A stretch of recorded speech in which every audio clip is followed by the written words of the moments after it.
ఈరోజు మా ఇంట్లో స్పెషల్ అంటే చూపించగా మామూలుగా ఉండదు అనమాట. ఫుడ్ వేరే లెవెల్. ఇదిగోండి స్పెషల్ ఫ్రైడ్ రైస్ అనమాట. ఇది టాఫీ అంటారు. ఇదేమన్నా మన తెలుగులో పచ్చిపులుసు అంటాం కదా, అలాగే చికెన్ పచ్చిపులుసు. ఇది మామూలు స్పైసీ ఉండదండి, వేరే లెవెల్ అనమాట. చూడండి అంతా జ్యూసీగా వచ్చింది. ఇదేమన్నా ఫ్రైడ్ రైస్ చూస్తుంటే నోరు ఊరిపోతుంది అనమాట.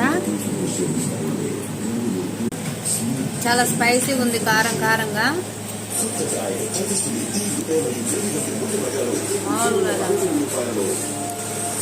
మా ఊడైతే చూడండి ఎలా చూస్తున్నారు.